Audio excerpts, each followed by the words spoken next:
Senhoras e senhores, por gentileza, ocupem seus lugares para darmos início à solenidade.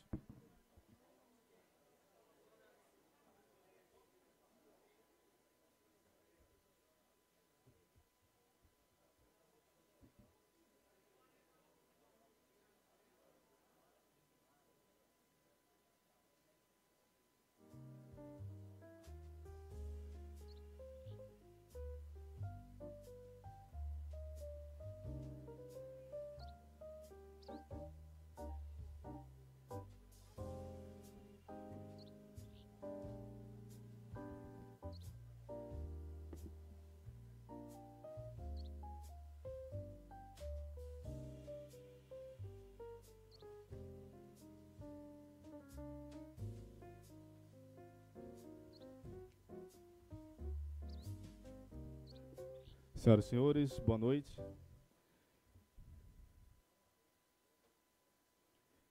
Iniciamos nesse momento o Fórum Regional dos Juízes Criminais da 5ª Região Forecrim. Este é o primeiro Fórum Criminal Federal do Brasil. Seguindo as orientações do Pacto Nacional do Judiciário pela Linguagem Simples, farei minha autodescrição. Sou um homem branco, de estatura de 1,75 m de altura, cabelos pretos, meio grisalhos, com terno grafite, uma gravata cinza e uma camisa também grafite. Esse evento é uma realização do Tribunal Regional Federal da 5ª Região, através da SMAF, Escola de Magistratura Federal da 5ª Região. Também contamos com o patrocínio da Caixa Econômica Federal e do apoio da Associação Regional dos Juízes Federais, REJUF, e também da Associação dos Juízes Federais do Brasil, AJUF. Lembramos nesse fórum que é necessário registro na SMAF a cada expediente. Então, quem está inscrito, observe que tem alguns QR Codes atrás, ou então na secretaria da SMAF, coloca o seu CPF para registrar todo expediente. Então, é necessário agora à noite, amanhã de manhã, à tarde, sexta, manhã e tarde, para facilitar a questão do certificado. Para a composição da mesa de abertura, convidamos as seguintes autoridades. O excelentíssimo senhor presidente do TRF5, o desembargador federal, Fernando Braga.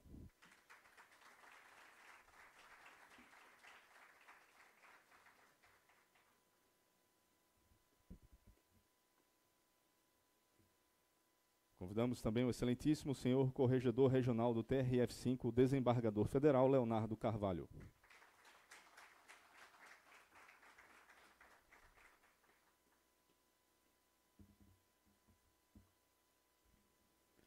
Convidamos o excelentíssimo senhor diretor da SMAF da 5ª Região, o desembargador federal, Roberto Machado.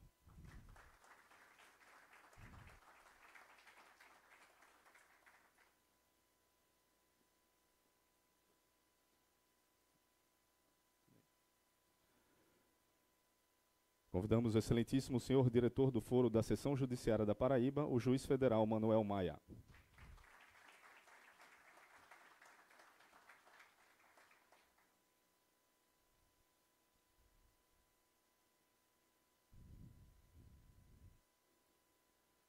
Convidamos o excelentíssimo senhor procurador-chefe do Ministério Público Federal da Paraíba, Bruno Galvão Paiva.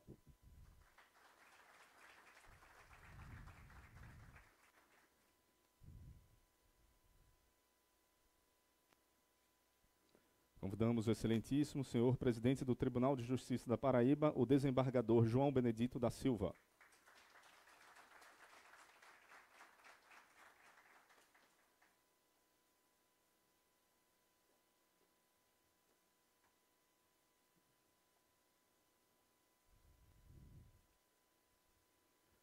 Convidamos o excelentíssimo senhor presidente da REJUF, o juiz federal Diego Fernandes Guimarães.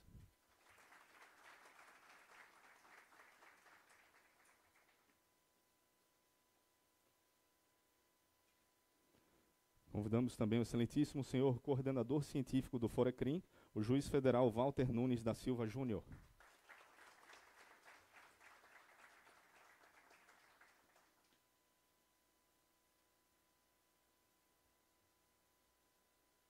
Concluindo a mesa, convidamos também a excelentíssima senhora Tereza Ximena, chefe do setor jurídico da Caixa.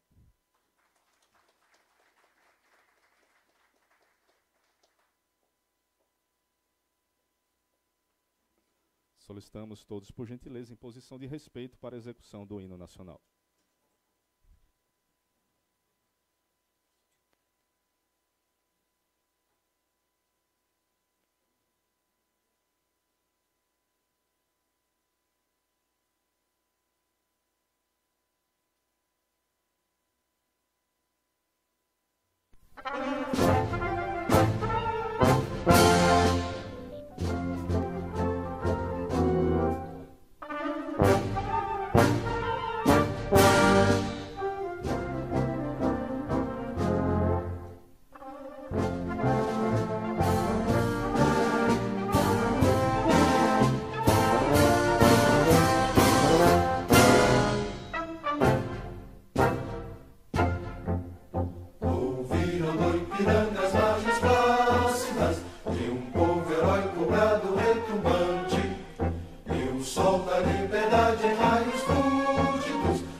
Agradecemos a presença de todas as autoridades. Iremos citar as que registraram junto ao cerimonial, estendendo a todos os magistrados e magistradas aqui presentes. Agradecendo aos excelentíssimos senhores e excelentíssimas senhoras, primeiramente aqui pelo desembargador federal Rogério Fialho, do TRF5, também o desembargador federal Alexandre Luna, a desembargadora federal Cibele Benevides, o desembargador federal Leonardo Coutinho, o juiz auxiliar da Corregedoria Bruno Carrá, representando todos os juízes de Pernambuco, em nome do diretor do foro da Justiça Federal de Pernambuco, o juiz federal Cláudio Kittner, também representando o Sergipe, a diretora do foro, juíza federal Leidiane Vieira Bonfim, também representando a seção judiciária de Alagoas, o juiz federal André Granja, E aqui representando o Coronel Sérgio Fonseca, do Comando Geral da Polícia Militar, o Tenente Coronel Dantas. Senhoras e senhores, para as boas-vindas, a palavra é do anfitrião, o diretor do Foro da Seção Judiciária da Paraíba, o juiz federal Manuel Maia.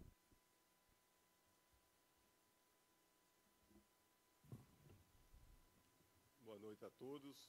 Cumprimento a mesa na pessoa do presidente Fernando Braga. Cumprimento a todos os participantes na pessoa do desembargador Rogério Fialho e do desembargador Alexandre Luna, que são da terra, que estão sempre prestigiando todos os eventos que nós realizamos aqui na sessão.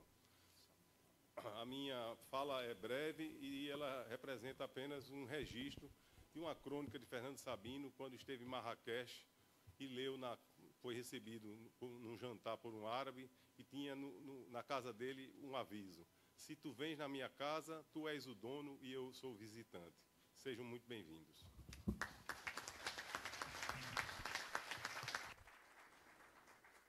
Nesse momento, a palavra é do coordenador científico desse evento, o juiz federal Walter Nunes.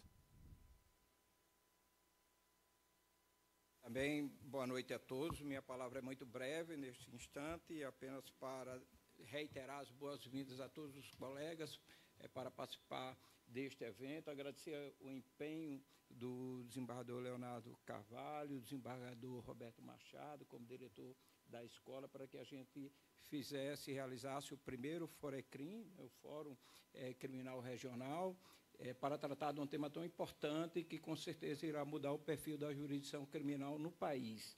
Eu não acredito, não tenho conhecimento de nenhum tribunal que esteja fazendo tantos ajustes, tanto trabalho, dialogando tanto com os magistrados como a Quinta Região está fazendo. E esse curso que está registrado, cadastrado junto à ENFAM, é uma prova concreta e viva de todo esse empenho. Então, muito obrigado em nome de todos os juízes que fazem a justiça criminal da Quinta Região. Obrigado. Agora a palavra do excelentíssimo senhor diretor da SMAF, desembargador federal Roberto Machado.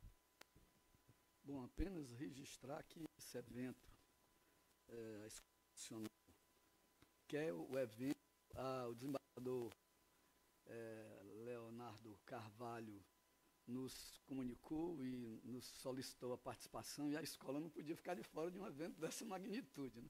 De forma que é por isso que nós estamos aqui, para verificar que o desembargador Walter, estou antecipando, mas o desembargador Walter é que nos vai brindar com esse evento, porque essa direção dessa parte é com ele e a bola está com excelência.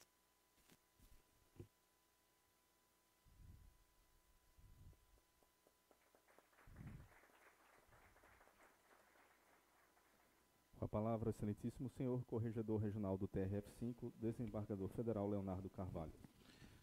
Obrigado, boa noite a todos e a todas. Eu queria, inicialmente, agradecer a presença de todos os magistrados e magistradas que se deslocaram de suas sessões para estar hoje aqui na Paraíba, inaugurando um momento tão importante para a jurisdição criminal, que é o Fórum Regional dos Juízes Criminais. Me perdoe, presidente, fazer apenas um contexto histórico, que este evento ele é fruto de um diálogo que eu tive com o Dr. Walter Nunes, por ocasião de um seminário realizado pelo GMF na cidade de Mossoró, e naquela oportunidade o Dr. Walter pleiteava: corregedor, haveria possibilidade de nós publicarmos os enunciados do GMF para materializar um farol mais legítimo, que os colegas na atuação de jurisdição tivessem um panorama da percepção do GMF nessa matéria. E, na oportunidade, disse: doutor Walter, nós não iremos não apenas publicar esses enunciados, mas nós iremos realizar o Fórum Regional de Juízes Criminais, porque penso que, a despeito dos encontros que são destinados para debates na área tributária, na área ambiental, na área previdenciária, reputo importante também este compartilhamento de experiências, de práticas no âmbito da jurisdição criminal. E a partir daquele momento, nasceu ali, colocamos uma semente para esse trabalho, E este evento hoje não poderia ser realizado se não tivesse apoio significativo de algumas pessoas que eu gostaria aqui de registrar. Inicialmente, o desembargador presidente Fernando Braga, então logo levei essa ideia, disse, olha, toque para frente, agora os problemas você vai ter que resolver, né? Eu só quero solução. Então vamos lá.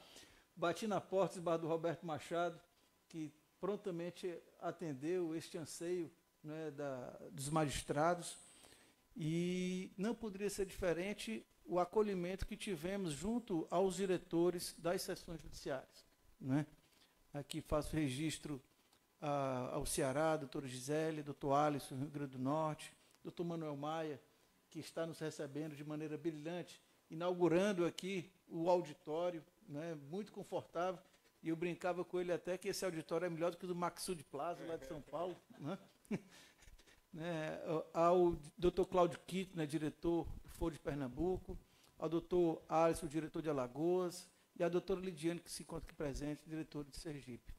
Mas também não podia registrar o agradecimento ao GMF, né, o GMF que também, os integrantes do GMF, meu muito obrigado, e também fazer um registro de agradecimento à Caixa Econômica, né, a entidade parceira, que juntamente com a Rejuf e com a JUF, veja aqui registro do doutor Tiago Mesquita, né, aqui a presença, também compreenderam a importância deste evento e tão logo, né, foram estados a participar desta caminhada, nos abraçou com a ideia e tornou isso possível. Então, sejam todos bem-vindos.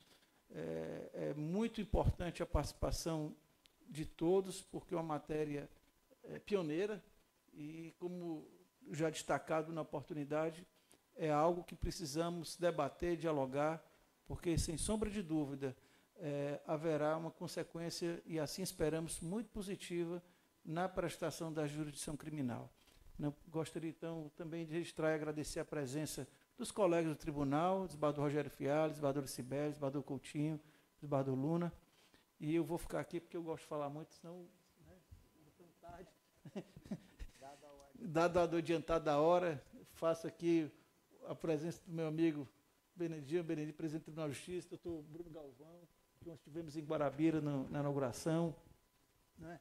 Aqui, doutor Diego, já falei. Muito obrigado a todos. Boa noite.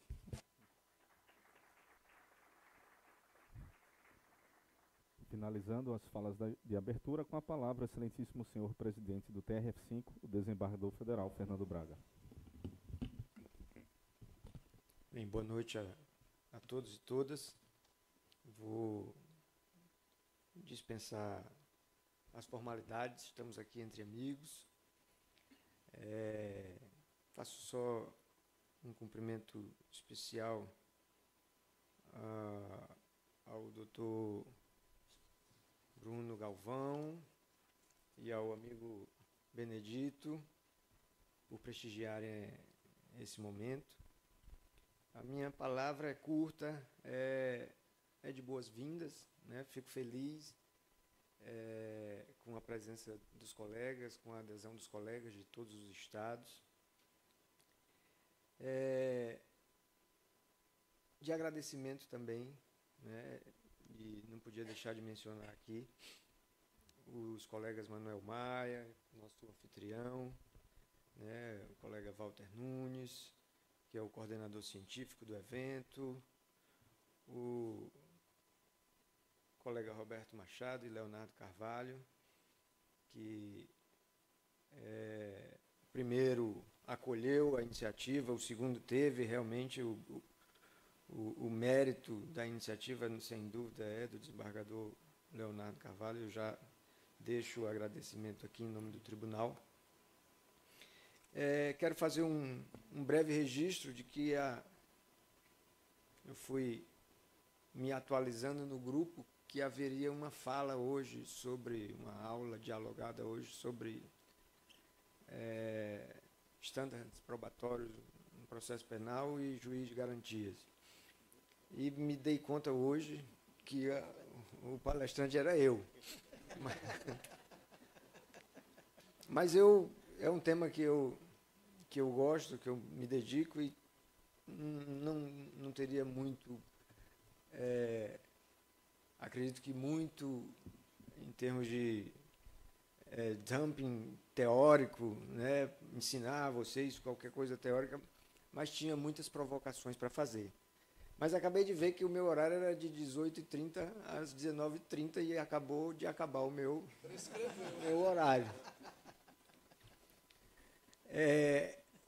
Considerando que nós temos um cronograma, temos um coquetel agendado, eu conversei com o colega Walter Nunes e a gente vai tentar colocar essa aula dialogada, essas provocações. Eu não vou trazer soluções nenhuma para os colegas, mas vou trazer muitos problemas. A minha ideia é deixá-los com muitos grilos na cuca, né? Então, eu fico por aqui. Talvez o melhor dia seja no último dia, desembargador Walter. Já estou... Não, tu fala não, que ele já está no tribunal daqui. Enfim, eu fico por aqui agradecendo também o apoio da AJUF, da REJUF, da Caixa Econômica, e passando a palavra aqui ao cerimonial para... A mesa vai ser encerrada? Isso. Porque eu ouvi falar que o Walter Nunes vai querer usar o palco todo. Sim, que ele vai usar o contador de slides, né? Tudo bem. Então é isso. Obrigado a todos. Senhoras e senhores, agradecemos às autoridades presentes na mesa de abertura, que nesse momento se desfaz, permanecendo apenas o Dr. Fernando Braga e o Dr. Walter Nunes, que apresentarão uma palestra com o tema Estandarte Probatório no Processo Penal Brasileiro e o Juiz das Garantias. Mas o Dr. Fernando se apresentará no último dia. Chalegre, cadê o Chalegre?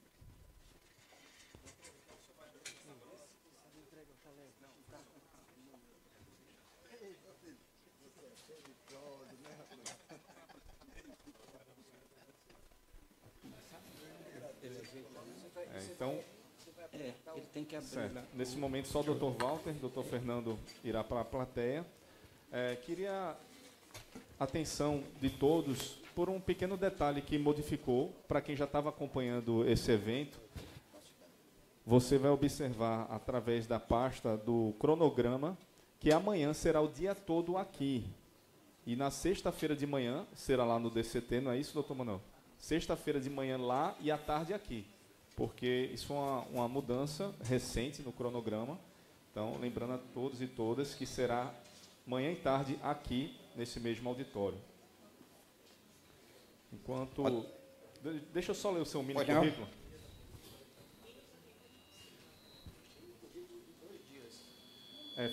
Foi bem reduzido aqui, mas a microfonia na caixa, doutor. Dr. Walter Nunes da Silva Júnior, juiz federal da 2ª Vara Federal da Seção Judiciária do Rio Grande do Norte, especializado em crime organizado, lavagem de dinheiro e crimes financeiros, corregedor do Presídio Federal em Mossoró, Rio Grande do Norte, conselheiro do Conselho Nacional de Política Criminal e Penitenciária, mestre e doutor em Direito, com área de concentração em processo penal, também professor, formador da Infam, membro da Academia de Letras Jurídicas do Rio Grande do Norte e coordenador do presente curso e palestrante. Com a palavra, Dr. Walter Nunes.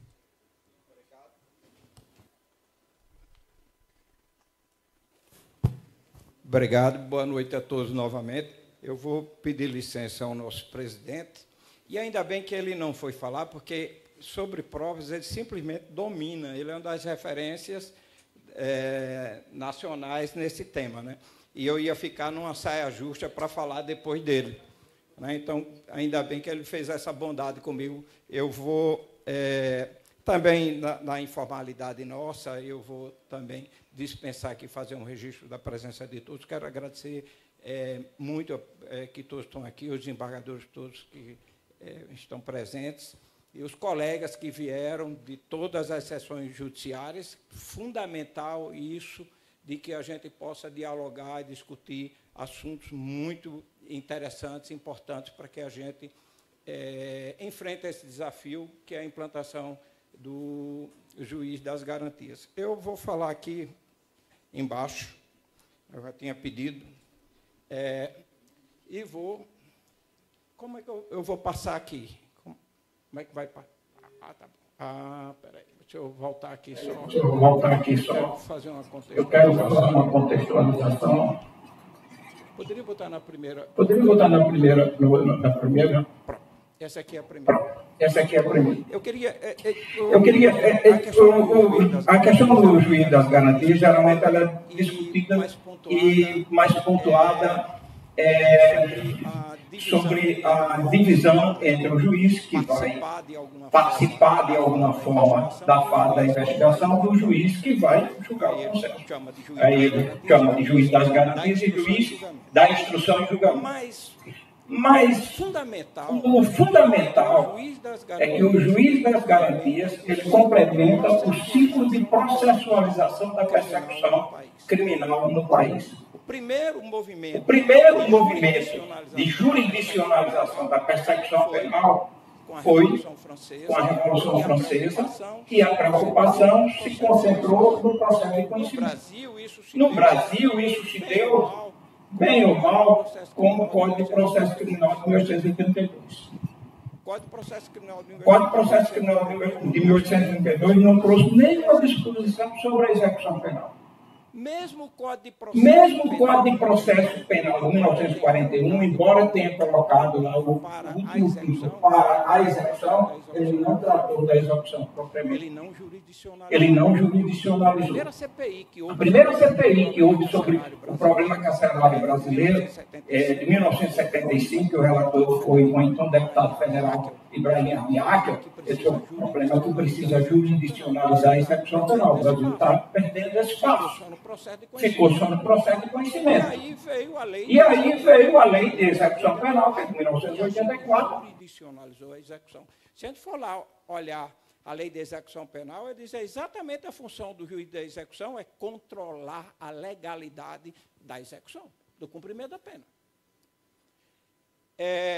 Mas a investigação continuou um território livre da polícia. Até a Constituição de 1988, tudo que a polícia quisesse fazer, ela podia fazer. Só tinha aquela interceptação telefônica, que era na antiga lei das telecomunicações, que falava lá de uma certa necessidade de intervenção judicial. No mais, até busca e apreensão, a polícia podia fazer sem necessidade de autorização judicial.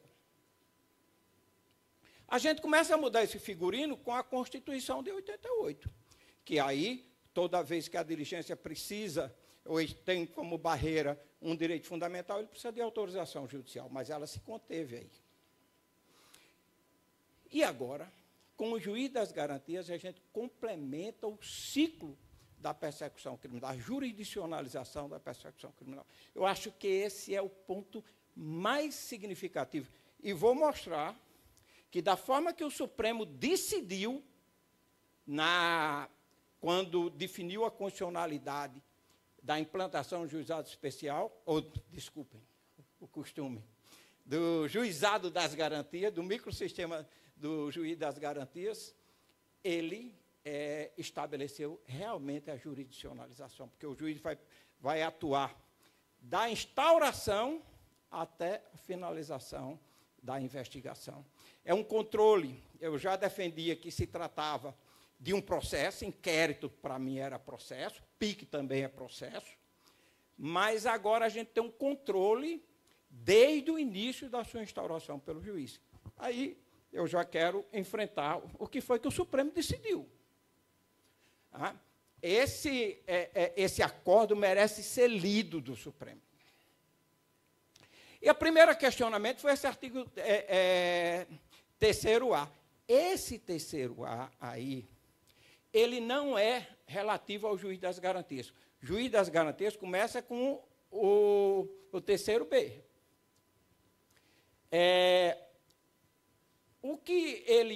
A discussão aí foi apenas a parte final. Ninguém iria dizer que o sistema brasileiro não é um acusatório. Depois da Constituição de 88, o Supremo já tinha dito carradas de vezes isso. Ainda que seja um sistema acusatório lá brasileira, mas é. Ele não é mais misto, não é inquisitivo, ele é acusatório. Mas o problema é a parte final. E da forma que o Supremo decidiu, e ali está, que o juiz ele dá uma interpretação conforme ao dispositivo, e dizer que o juiz pode, sim, tomar iniciativas probatórias. Agora, veja lá o que ele diz, desde que relevante para o julgamento do mérito. Então, ele não está se referindo ao juiz das garantias, porque o juiz das garantias não aprecia mérito. É lá na investigação. Então, ele está falando do juiz da instrução e julgamento. E aí, se a gente for ler o acórdão, vai estar claro o Supremo reiterando isso. O juiz das garantias não toma iniciativa probatória. Ele controla a legalidade. Mas, na fase do processo de conhecimento, o juiz da instrução e julgamento, esse pode, para decidir por causa da questão de mérito. Então, foi isso o que o Supremo decidiu.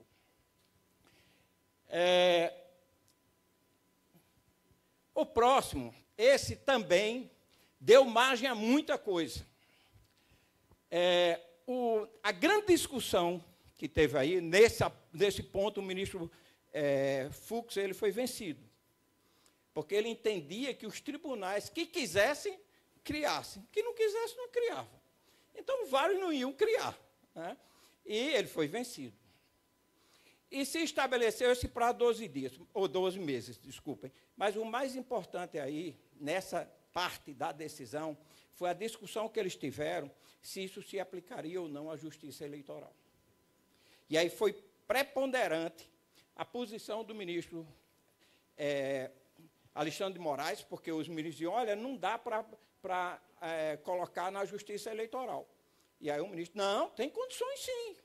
Até porque eles vão estar lá julgando crime de lavagem de dinheiro, crime de corrupção e tal mais. Tem plenas condições. E aí o julgado foi mais longe ainda, porque disse que se aplica também à justiça militar. Ponto.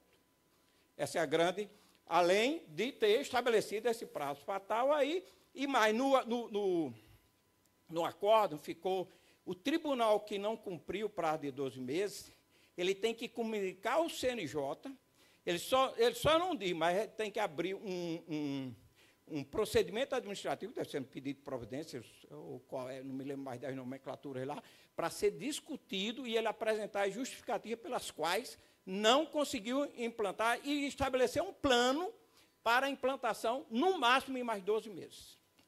Então, vem efetivamente o sistema.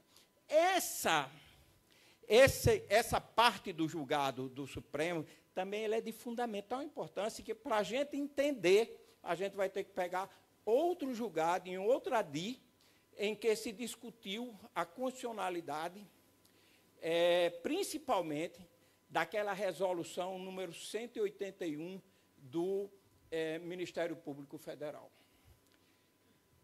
Porque ele colocou essa história dos 90 dias, sob pena de nulidade. Estamos aqui com um mestre das nulidades, um doutor das nulidades, Rosmar, né, um livro, eu acho que o melhor livro sobre nulidades é o seu, né, na área criminal hoje, um tema complicado, né? E ele estabeleceu aqui, quando ele disse 90 dias para o Ministério Público comunicar a instauração de todos os procedimentos investigatórios, ele partiu, presidente Fernando, impressionante. Ele partiu do pressuposto que toda investigação da polícia, todo inquérito policial era comunicado ao juiz. E que o juiz já controlava os inquéritos policiais. Isso é verdade lá em São Paulo, né, porque tem o juiz da vara dos inquéritos. Isso é verdade no Maranhão, que eu não sabia, mas no julgado eles vão dizendo, olha, isso aí, a maioria é assim. Mas não era principalmente na Justiça Federal, por causa daquela resolução do CJF e da tramitação direta. A gente não tinha nada, a gente nem via. Que era só para registro lá, e a gente não sabia de nada o que estava acontecendo na investigação. Mas eles partiram desse pressuposto. Por isso que ele fez, olha, o mesmo controle que se faz do inquérito tem que fazer do PIC também. E assim, então, o Ministério Público, no prazo de 90 dias, vai ter que comunicar tudo. Aí, o prazo terminou em dezembro, né? Carol, a gente fez as contas, não foi, Manel? Para ver quando era que dava aquilo ali e tal, porque era da publicação da ata do julgamento, né? A gente teve que ir atrás lá, né? Pois bem, ele estabeleceu, o que é que o Ministério Público intuiu? E foi uma coisa que a gente discutiu lá no GMF. É só comunicar, é só um ofício? Não, tem que distribuir.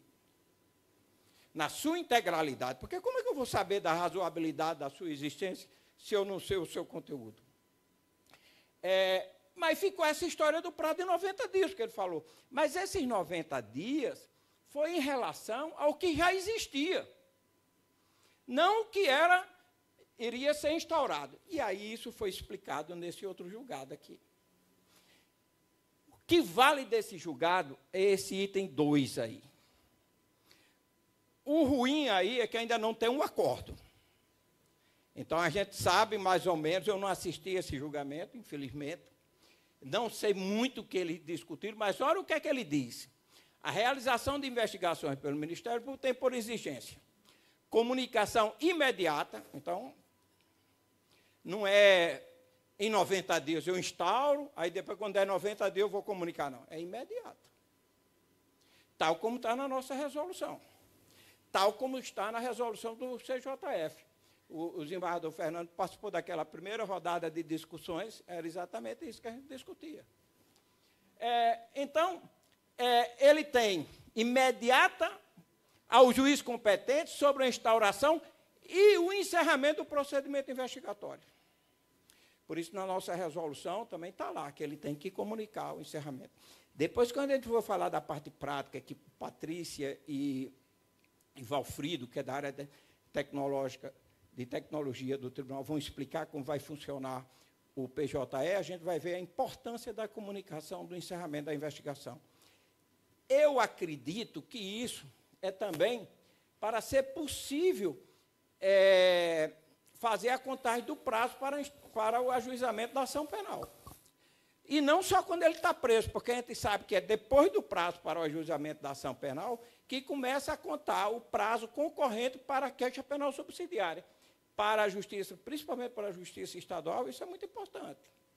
Então, eu acredito que na discussão eles devam ter levado isso em consideração. Mas ele vai mais. E o encerramento, com o devido registro e distribuição. Resolveu aquele problema. O desembargador Fernando deve se lembrar. Ele vai registrar ou vai distribuir? Isso não, é distribuir. E aí ficou.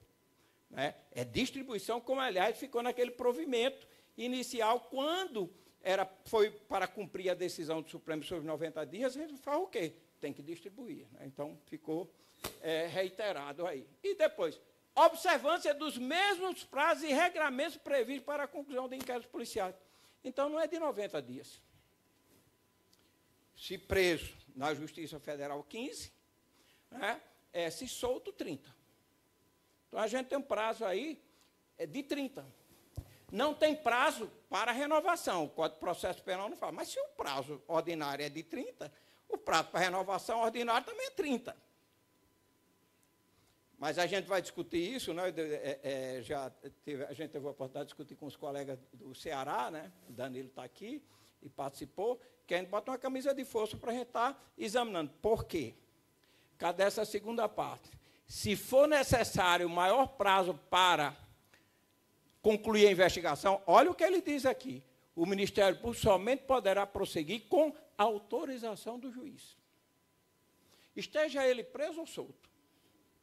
Então, para iniciar uma investigação, o Ministério Público e a polícia basta comunicar. Não precisa esperar decisão nenhuma de juiz.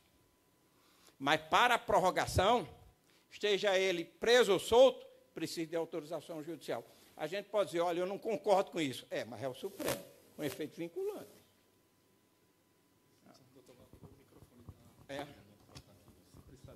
Obrigado. Tá, obrigado. A questão é essa. Qual é o problema de não haver, dele fazer uma investigação sem comunicar? Porque já o delegado veio para mim, você sabe o que vai acontecer, não sabe? Eu digo, sei. Vocês vão ficar lá investigando. Não, isso não é investigação. Isso aqui são averiguações preliminares. E depois, sabe qual é o problema? É que não vale. O que for prova não vale. Nulidade. O juiz das garantias, ele quer dizer o seguinte, olha, assim como não havia mais no país ninguém preso que não fosse do conhecimento de um juiz ou não tivesse uma ordem de um juiz, agora não existe mais uma investigação no país sem que não seja do conhecimento de um juiz. Das garantias. E sabe o que é que vai acontecer? Vai diminuir sobremaneira o número de inquéritos ou de investigações pelo Ministério Público. Colegas do Ministério Público já disseram isso. Isso é bom ou é ruim? Bom, não estou aí para discutir. Eu sei, nós sabemos aqui, eu acho que todos devem ter enfrentado isso. Eu nunca vi tanto pedido de arquivamento de investigação como ultimamente. E muitos assim, não é porque não encontrou autor, não. É porque não identifica materialidade. Que o fato não é típico e tal. É a grande maioria. Já dá medo, hein? E mais, distribuição por dependência ao juiz que primeiro conheceu, porque não, isso aqui é só a conclusão. Pronto, que é a questão da prevenção e tal. Então, resolveu o problema aqui. Eu sei que isso incomodou muito o Ministério Público, o pessoal conversando e lá, olha, mas aí, bom, tem que reclamar lá no Supremo, na Suprema Corte. Né? Essa é a magistratura de piso. Né? Então, quem definiu lá foram eles. E mais, o Ministério Público participou como amicus curiae na discussão daquelas ADIs. E não teve solução, foi esse o entendimento. Aqui também é muito interessante, porque o Supremo, com a interpretação conforme, legisla, né? Eu me lembro, o Francisco Campos disse, olha, se o Supremo tem um controle de constitucionalidade, o Supremo é um poder constituinte permanente. Naquela Constituição de 37, que diz, não, o Judiciário não pode decidir questão de ordem política, né? Não tinha uma dispositiva, mas vocês é que vão dizer se é político ou não. Né? Então, é aí. O Supremo vai dizer assim, olha, ele diz, prorrogar a prisão provisória ou outra medida cautelar, ou substituir, só que, nesse caso, tem que ser um contraditório em audiência pública e oral. Aí, o que é que o Supremo colocou? Preferencialmente. Vou dizer aqui, sabe por que o Supremo decidiu isso? Por causa dos atos antidemocráticos. Era impossível. E mais, como ele não terminava no prazo, ele ia ficar fazendo a audiência oral lá, entendeu? E que tem um outro problema com a consequência daquela história do prazo de 15 dias que a gente chega já lá. Porque o Supremo, ele disse, olha, não pensar nas grandes operações. Mas imagina a gente numa grande operação, de 10 presos, por exemplo, ser de 15 em 15 dias, teria que fazer audiência oral com os 10. Então, isso pesou. A outra questão, do terceiro B, o inciso 7, foi importante, a gente já discutia isso, foi a posição assumida pela AJUF, na audiência pública com o ministro Fux, da inconstitucionalidade da participação do juiz das garantias na fase da instrução e julgamento, que ele criava uma fase intermediária. O Supremo resolveu esse problema. A função, a atuação, a competência do juiz das garantias é restrita à fase da investigação. Aí vem aqui a história do prazo de 24 horas, que vedou a videoconferência. Se lembra que teve um veto e findou sendo derrubado o veto? O Supremo disse, como é que a gente vai fazer essas audiências dos atos antidemocráticos, esse porrilhão de gente, sem videoconferência? Então, resolveu. Pode, o juiz pode fazer videoconferência. E aqui eu acho que praticamente todo mundo sabe de algum juiz, algum membro do Ministério Público que participou dessas audiências, mas é humanamente impossível. Então, Então, resolveu. O argumento do Supremo é legal nesse negócio, que diz que se contrapõe ao princípio da razoabilidade, porque não pensou nas questões práticas, nas grandes operações. Leia-se, atos antidemocráticos.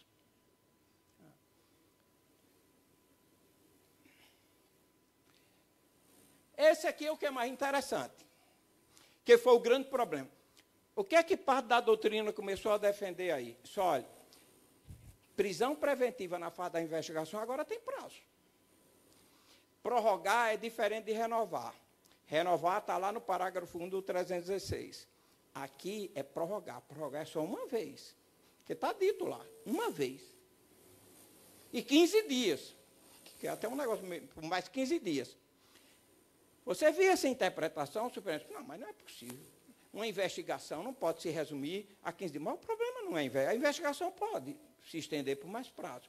O que não pode é ele ficar preso. Mas o Supremo disse, não só pode ele continuar a investigação se necessário for, como pode renovar a prisão tantas vezes quantas quiser. Quem foi isso aí? Atos antidemocráticos. Quem não sabe aqui, porque eu falei, como é que esse pessoal está preso? Se não tem denúncia. Resolveu com a interpretação conforme. Quando o calo aperta, né, a gente sabe, né, tem que ter uma solução. Então, foi resolvido o problema aí, ó. Observando o passo previsto na lei, não implica a revogação automática da prisão preventiva, devendo o juiz competente ser em estado a avaliar os motivos que sejam nos termos do ADI. Eles têm um entendimento que é o seguinte, nenhum prazo pode ser peremptório dessa forma, a solução. Que diz que isso invade a autonomia do judiciário. Acho que tem uma lógica grande, né, mas aqui está resolvido. Então, mesmo na investigação, pode-se renovar várias vezes. E mais, lá na frente, sabe o que é que o Supremo vai dizer, quando ele for tratar lá do 316? Ele vai dizer o seguinte, que se o juiz não conseguir fazer a audiência de custódia no prazo legal, né, ele foi preso, pego em flagrante delito, ele não conseguiu fazer nas 24 horas. Ele justifica e faz quando puder. Foi porque, gente, atos antidemocráticos. Mas ele diz mais. Além de o juiz poder fazer por videoconferência, e mesmo que vá fazer por videoconferência, e ele não consiga fazer no prazo, ele pode já dar a decisão, decretando a prisão preventiva e fazer depois. Está lá no acordo.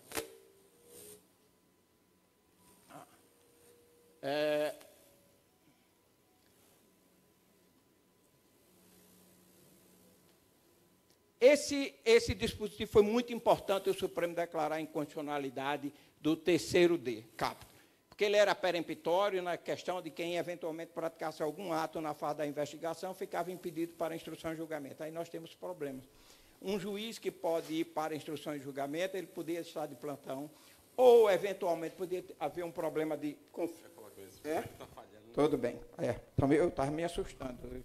Não sei se eu ia ficar até o final aí. Pois bem, eu me perdi um pouco onde eu estava, no impedimento. Que o problema, por exemplo, num conflito de competência, né, ele praticou um ato, não, eu sou o juiz das garantias. Ah, não, você não é o juiz das garantias, é o outro. Aí depois ele vai ser, a gente tem muito isso, ou você é o juiz das garantias, ou você é o juiz do processo da instrução e julgamento. E aí depois, não, você é o juiz da instrução e julgamento. Como é que ficaria? A gente pode resolver isso de várias formas, não é?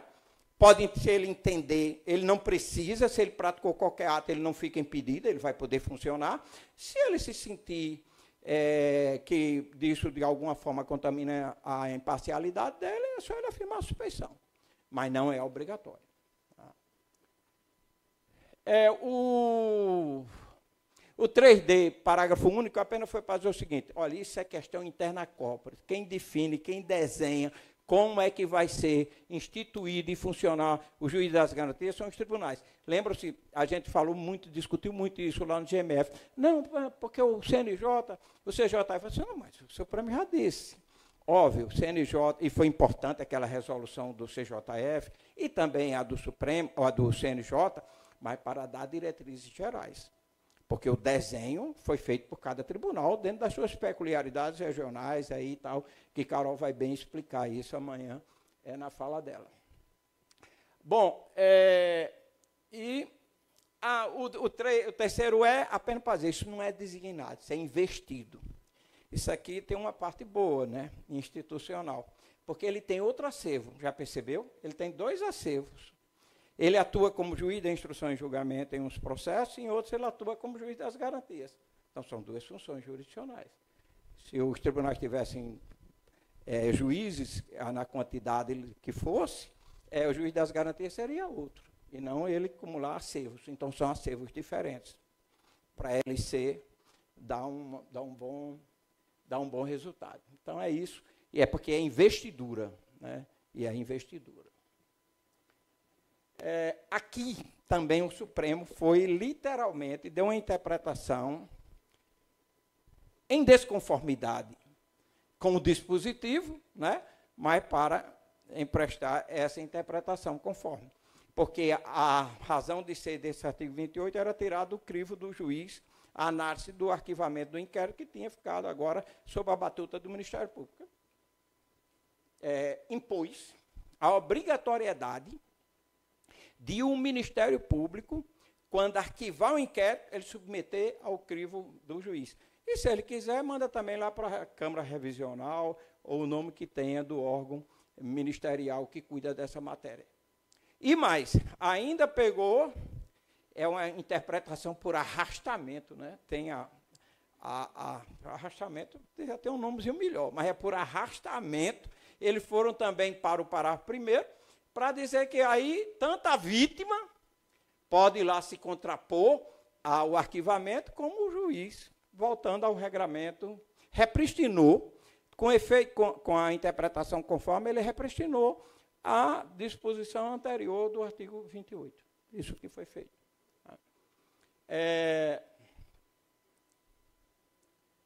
E aí o 310, que foi o que eu disse aqui. O juiz, em caso de urgência e meio revelar idôneo, ele poderá fazer audiência por videoconferência e mais. Não está aí, mas no voto está dito, o juiz pode já decretar prisão preventiva na apresentação, na prisão em flagrante, ele decretar a prisão preventiva, independentemente da realização da audiência de custódia. Bom, a gente termina aí, termina a interpretação do Supremo, né? Por aí que eu vou falar mais um pouquinho, né? Justificar a razão de ser de eu estar aqui falando. Eu coloquei esse slide aqui, para dizer mais ou menos quais são, com o verbo, quais são as ações do juiz das garantias, conforme o desenho legal no Código de Processo Penal. Receber a comunicação imediata da prisão e realizar a audiência de apresentação. Zelar pelos direitos dos presos, prorrogar a prisão preventiva ou temporária. Ser informado e decidir sobre a instauração da investigação. Aqui é um ponto importante.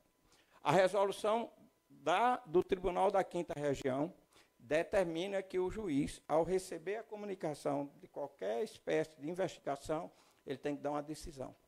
Fazer um juízo de admissibilidade ou não da instauração.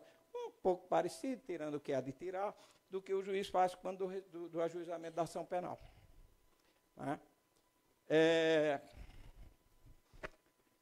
E determinar o trancamento quando não houver fundamento razoável para sua instauração ou prosseguimento.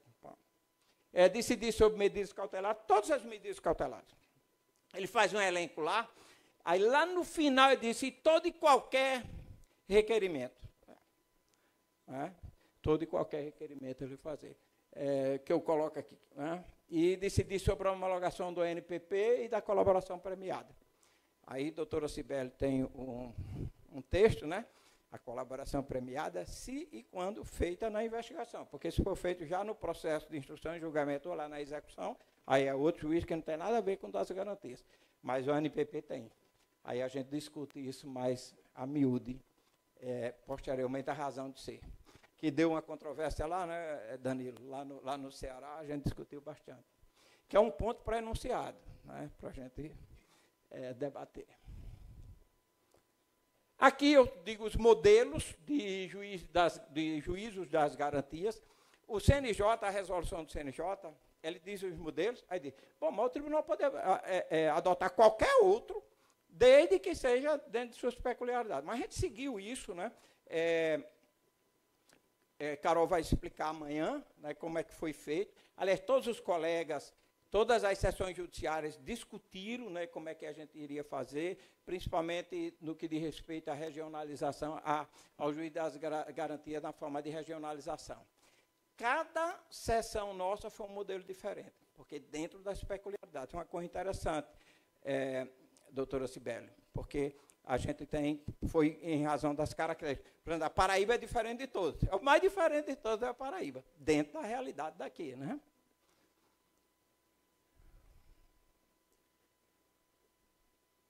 Bom, aí já com base na nossa resolução, qual é a atuação do juiz das garantias no IPL e também no PIC, né? Ele vai receber a comunicação é mediante distribuição, a nossa resolução ela é expressa, assim como a do CJF. A comunicação se faz mediante distribuição. E mais, a resolução do CJF é claro, e ele tem que ficar alimentando tudo que ele foi investigando, ele tem que colocar nos autos do inquérito que estão no PJE. Isso fica no PJE.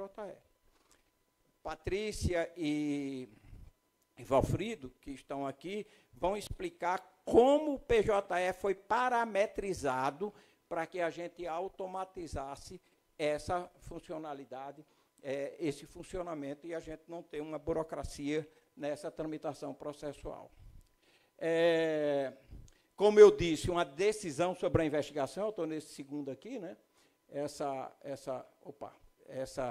decisão sobre a investigação que ele tem que dar, aí a tramitação dele decidindo pela admissibilidade da investigação, aí sim ele fica lá, ele já está no PJE, na verdade, né? Ele já é distribuído no PJE. Tem toda uma explicação de como a polícia tem que fazer e o Ministério Público também. Porque se não for feito do modo como está parametrizado, a gente perde a automação. Né? Isso é fundamental para não burocratizar.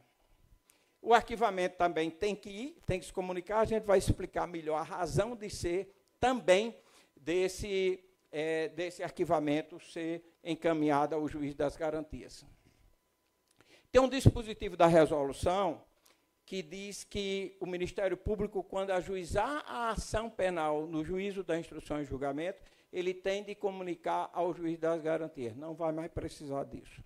Isso não precisa. Da forma como o PJE foi parametrizado, isso não vai haver necessidade. Quando ele distribuir, vou entrar um pouquinho aqui, Valfrido, na sua área de Patrícia. Quando ele distribuir a investigação, onde ele vai distribuir? No juiz da instrução e julgamento, que é o juiz competente conforme o Código de Processo Penal. Vamos ficar só na regra do artigo 70, o lugar do crime. Distribuiu lá. Quando ele distribuir ao juiz da instrução e julgamento, o sistema está parametrizado, que ele vai direto para o juiz das garantias, conforme está desenhado na nossa resolução. Aí tudo mais vai correr lá. Depois, quando ele oferecer a denúncia, ele oferece a denúncia perante o juiz das garantias.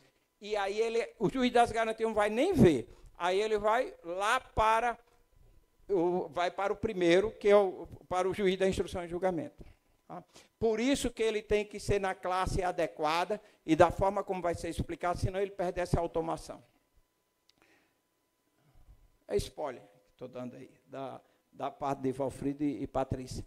Bom, aí a gente vem para aquela questão, era algo que a gente já tinha decidido. Eu não vou falar muito nisso aqui, não, porque eu acho que já todo mundo está cansado, né? O ANPP, a gente decidiu que era melhor, né, um provimento, é uma resolução, né, inicial nossa sobre a questão do ANPP, a gente já definiu isso. Então, o juiz das garantias tem toda a razão de ser, de o juiz das garantias ele ser o executor do ANPP. A gente pode discutir isso mais, a gente vai ter oportunidade. Amanhã, e Carol toca nisso aí. A gente vai explicar, não tem mais carta precatória para cumprimento da ANPP, a resolução número 8, né, que foi modificada. Então, tem esse aspecto. Eu acho que o demais já está definido, não há muito o que fazer. E a questão da audiência de apresentação por videoconferência.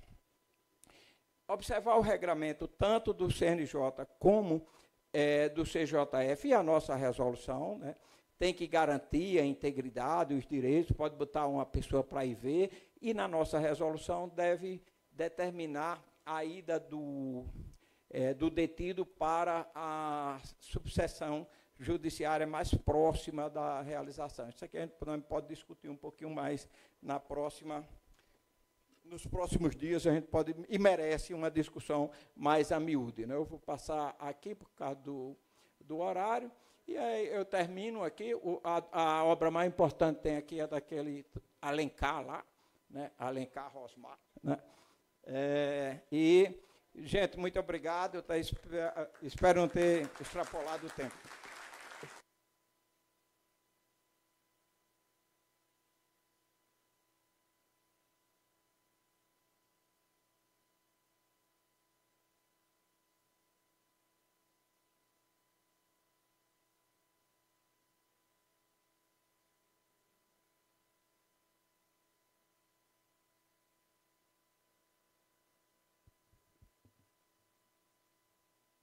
Agradecemos a palestra, Dr. Walter.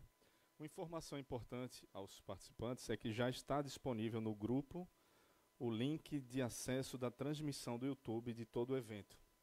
Então, tem um grupo do WhatsApp, aí o link já está lá para os participantes. Então, encerramos o dia de hoje. Amanhã retornaremos 8 horas. Lembrando que agora teremos um coquetel musical com a apresentação de um quinteto de jazz, cujo solista é o servidor Emanuel Filho. Obrigado, boa noite.